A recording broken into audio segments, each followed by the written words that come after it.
This channel does not promote any violent, harmful, or illegal activities. All content provided by this channel is meant for an educational purpose only. আপনাদের নিয়ে চলে যাব হাজরায়, সেখানে তিলোত্তমা মঞ্চের ডাকে কালীঘাট চলো অভিযানের প্রস্তুতি ইতিমধ্যেই সেখানে যোগ দিয়েছেন কালীগঞ্জ উপনির্বাচনে ফল প্রকাশের দিন নিহত স্কুল ছাত্রী তামান্না খাতুনের মা।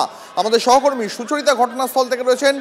সুচরিতা, এই মুহূর্তে যারা কালীঘাট চলো অভিযানের ডাক দিয়েছেন, অর্থাৎ তিলোত্তমা মঞ্চের যে প্রতিনিধিরা সেখানে রয়েছেন, তারা কি বলছেন, কখন নাগাদ এই অভিযান তারা শুরু করবেন, এর পাশাপাশি পুলিশের নিরাপত্তার ছবিটা আরও একবার দেখতে চাইব।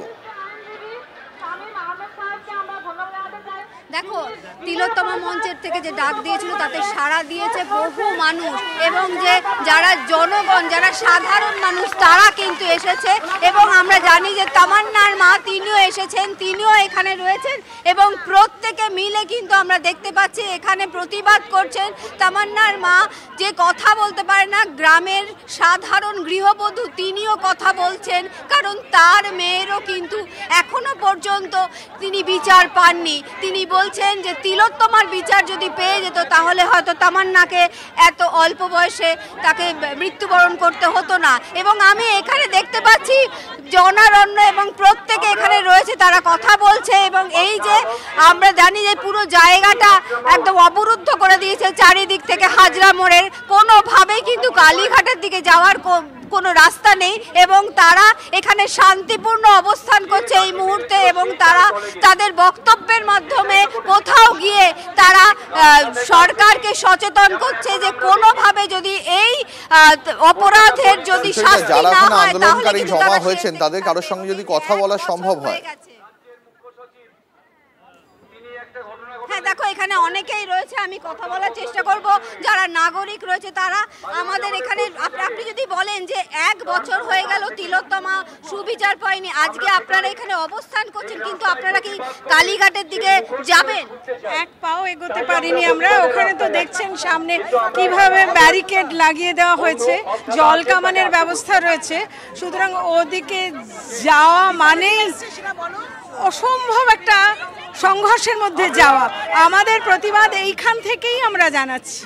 দেখো, আমাদের সঙ্গে শ্রীলেখা মিত্রকে আমরা দেখতে পাচ্ছি, উনিও এসেছেন, বাদশা মিত্র। শ্রীলেখাদি, একটা কথা বলো যে এই যে তোমরা শান্তিপূর্ণ একটা অবস্থান করছো, তারপরে এই রকম ব্যারিকেড দেওয়া, কিভাবে দেখছো বিষয়টা? আমার আজকে কিছু বলতে ইচ্ছে করছে না গো, আই এম ভেরি সরি। আমি একটু আগে তামান্নার মার কথা শুনে আমি এখন আর আমার মানে কিছু। সুচরিতা, আমাদের সঙ্গে থাকো, বুঝতে পারছি আমাদের সঙ্গে থাকো। সুচরিতা, ছবি দেখাচ্ছিলাম আপনাদের, সেখানে ত্রিস্তরীয় নিরাপত্তা এই মুহূর্তে হাজরা জুড়ে পুলিশ তৈরি করে রেখেছে, যাতে কোনোভাবেই আন্দোলনকারীরা কালীঘাটের দিকে না এগোতে পারেন। এই মুহূর্তে ছবি দেখাচ্ছি আপনাদের তিলোত্তমা মঞ্চের ডাকে কালীঘাট চলো অভিযান, সেই অভিযানের প্রস্তুতি ইতিমধ্যেই সেখানে শুরু হয়ে গেছে। বহু মানুষ, বহু আন্দোলনকারী সেখানে জমা হয়েছেন। এর পাশাপাশি একই দিক সঙ্গে আপনাদের দেখাচ্ছি নবান্ন অভিযানের ছবিটা, সেই ছবি আপনাদের দেখাচ্ছি। সেখানেও ব্যারিকেড টপকানোর চেষ্টা করেন আন্দোলনকারীরা, অনেকে ব্যারিকেডের ওপরে উঠে পড়েন। আর এর পাশাপাশি আপনাদের দেখাচ্ছি কালীঘাটে পুলিশের ত্রিস্তরীয় নিরাপত্তার ছবিটা। সামনে ব্যারিকেড, তার পিছনে অ্যালুমিনিয়ামের শিট দিয়ে ব্যারিকেড তৈরি করা হয়েছে, এবং সবার পিছনে রাখা হয়েছে জল কামানকে।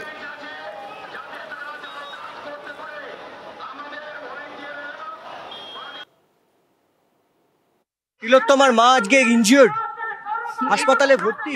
এর থেকে লজ্জা, এর থেকে ঘৃণা আর কিছু হতে পারে না। আমরা এমন একটা রাজ্যে বাস করছি যেখানে একজন ধর্ষিতা যিনি হয়েছেন তার মা বাবাকে হাত জোর করে বিচার চাইতে হচ্ছে, এবং যারা ধর্ষণ করেছে তারা বুক ফুলিয়ে ঘুরে বেড়াচ্ছে। এর থেকে একজন মেয়ে হিসেবে নয়, একজন মানুষ হিসেবে লজ্জা লাগছে। ওনার কি একটু লজ্জা লাগছে না? যতক্ষণ পারবো আমাদের ধৈর্য রাখবো, তারপরে যা হবে দেখা যাবে। ওরা আমাদের ভয় পেয়েছে, আমরা তো শান্তির মিছিল করছি, আমরা তো শুধু এক জায়গায় দাঁড়িয়ে প্রতিবাদ করছি, এত ভয় কিসের? একটা মৃত্যুর মার্কেটে গিয়ে নেমেছে বিরোধীদের টুকরে টুকরে গ্যাং। এক টুকরো বাবা মাকে নিয়ে সামনে ফেলে দিয়ে তাদের ধস্তাধস্তির শিকার করে প্রচার চাইছে, আর একটা টুকরো কেউ অন্য জায়গায় নিজের মুখ বিখ্যাত করতে যাচ্ছেন, আর একটা টুকরো বলছেন না চলো আমরা যদি হাজরা থেকে হাঁটি তাহলে আমাদেরও ছবি উঠবে। ফলে একটা মৃত্যুর ঘটনা, যেখানে পুলিশও ব্যবস্থা নিয়েছে, দোষী গ্রেফতার হয়েছে, আদালত শাস্তি দিয়েছে, সেই ঘটনায় কিছু টুকরে টুকরে গ্যাং তারা নিজেদের ব্যক্তিগত ধান্দায় ব্যক্তিগত লাভের জন্য একটা মৃত্যুর মার্কেটিং করছে। এক মেয়ের বিচার চাইতে পথে মেয়ে হারানো আর এক মা। কালীঘাট চলো অভিযানে সামিল নদিয়ার কালীগঞ্জে বোমার বলি তামান্নার মা। তিলোত্তমার খুনিদের ফাঁসি হলে আমার কোল খালি হতো না, আমাকেও আজ এখানে আসতে হতো না, আক্ষেপ তামান্নার মায়ের। তিলোত্তমার বিচারটা এতদিন হতো তাহলে আমার মেয়েকে হারাতে হতো না, তাহলে শয়তানরা সাহসই পেত না। ওই তিলোত্তমাকে যারা মেরেছে খুন করেছে তাদের যদি ফাঁসি হতো, আজীবন কারাদণ্ড হতো, তাহলে আজ আমার কোল খালি হতো না, তাহলে আজ আমি এখানে আসতাম না, আজ আমার সোনা আজ আমার কোলেই থাকতো। তো এখনো আইন এখন পর্যন্ত ওদের বিচার দিচ্ছে না বলেই আমার তামান্নাকেও চলে যেতে হলো। তো তামান্নার মায়ের যে ক্ষোভ, সেই ক্ষোভ স্বাভাবিক, সেই ক্ষোভ হতে পারে এবং সেই ক্ষোভকে আমরা সম্মান দিই।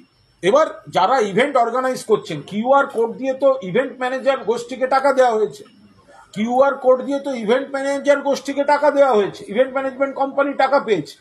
তারা এই ধরনের ইভেন্টকে প্রচারে আনার জন্য এই ধরনের মৃত্যুর বাড়ির লোককে নিয়ে আসা, সেই রকম প্ল্যাকার্ড করা, সেই ধরনের স্লোগান করে তো ইভেন্ট ম্যানেজমেন্ট কোম্পানি করে দেবে। তার জন্য তো ওরা কোটি কোটি টাকা ওই খাতে তো খরচার জন্যই টাকাটা তুলেছে। নবান্ন অভিযানে বারবার উত্তপ্ত পার্ক স্ট্রিট, বারবার ব্যারিকেড ভাঙার চেষ্টা, পুলিশের বাধা পেয়ে অবস্থান শুভেন্দু অধিকারীর। বিক্ষোভকারীদের আটকাতে লাঠি উঁচিয়ে তারা পুলিশের। নবান্ন অভিযানে পুলিশের সঙ্গে কার্যত স্নায়ুর লড়াই বিরোধী দলনেতার, পুলিশের সঙ্গে কার্যত লুকোচুরি শুভেন্দু অধিকারীদের। জরিনা ক্রসিংয়ে প্রথমে বাধা পুলিশের, রুট বদলে এগোনোর চেষ্টা করেন বিরোধী দলনেতার নেতৃত্বাধীন মিছিল, কিন্তু পার্ক স্ট্রিটে পুলিশ ব্যারিকেড আটকে যায় মিছিল। এরপরেই অবস্থান শুরু করে দেন শুভেন্দু অধিকারী, বলেন জনতা জাগছে, ভয় পেয়েই বাধা।